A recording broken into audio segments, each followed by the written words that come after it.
បាទជំរាបសួរទៅកាន់ពុកម៉ែបងប្អូនទាំងអស់គ្នាសូមស្វាគមន៍មកកាន់វីដេអូថ្មីអញ្ចឹងវីដេអូនេះគឺខ្ញុំនាំអារម្មណ៍អ្នកទាំងអស់គ្នាមកទស្សនានៅម៉ូតូបាទ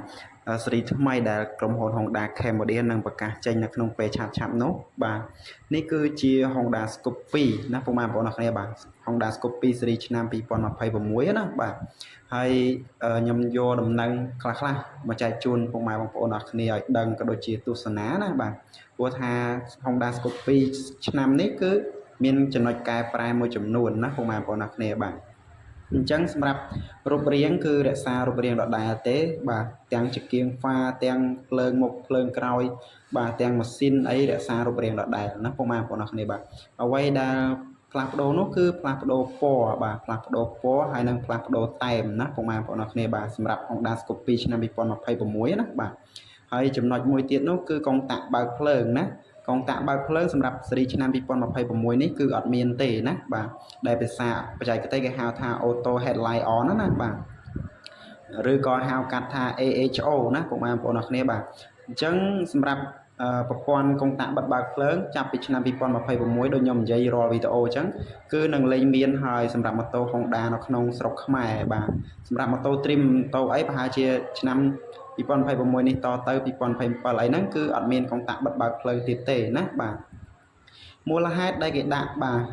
Auto Headlight On នេះគឺគេជួយបាទកាត់បន្ថយនៅគ្រោះថ្នាក់ចរាចរណ៍នៅលើដងផ្លូវណាពុកម៉ែបងប្អូនគ្នាបាទអញ្ចឹងយើងដឹងស្រាប់ហើយពេលដែលម៉ូតូបើកភ្លើងអូតូគឺពេលដែលយើងជិះមេឃភ្លៀងពេលជិះដីហុយពេលដែលជិះ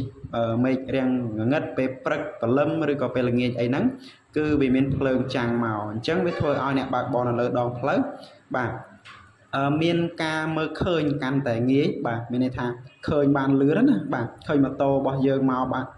បានលឿនណាអញ្ចឹងអាចកិច្ចអាចអីតាន់ពេលវេលាណាបាទហើយសម្រាប់អ្នកថ្មើរជើងដើរថ្មើរជើងដើរអីហ្នឹងគាត់ប្រុងឆ្លងថ្នល់ប៉ុន្តែបើសិនជាឃើញម៉ូតូយើងចាំងភ្លើងមកអាហ្នឹងគាត់មានការប្រុងប្រយ័ត្នមួយចំណែកដែរបាទអញ្ចឹងប្រព័ន្ធ Auto Headlight On ឬក៏ហៅថា AHO នេះគឺគេបង្កើតឡើងមកគឺដើម្បីជួយបាទកាត់បន្ថយនៅគ្រោះថ្នាក់ចរាចរណ៍នៅលើដងផ្លូវបាទហើយម៉ូតូបាទនៅស្រុកជប៉ុនគឺបើកភ្លើងអូតូអញ្ចឹងទាំងអស់ណាពុកម៉ែបងប្អូនអរគ្នាបាទខ្ញុំភ្លេចប្រាប់ពុកម៉ែបងប្អូនអរគ្នាផងដែរថាម៉ូតូស៊េរី Honda បាទ Honda PSX គឺយើងនាំចូលពីជប៉ុនប៉ុន្តែ Honda Scoop 2នេះគឺយើងនាំចូលពី Honda Astra របស់ប្រទេសឥណ្ឌូនេស៊ីវិញណាពុកម៉ែបងប្អូនអរគ្នាបាទហើយសម្រាប់តម្លៃគឺប្រហែលទៅនឹងស៊េរី025ទេណាពុកម៉ែបងប្អូនអរគ្នាបាទហើយសម្រាប់ Scoop 2នេះតម្លៃថ្លៃជាងគេគឺពណ៌ខ្មៅនឹងឯងបាទដោយសារតែពណ៌ខ្មៅឥឡូវពេញនិយមខ្លាំងមែនតើបាទមាន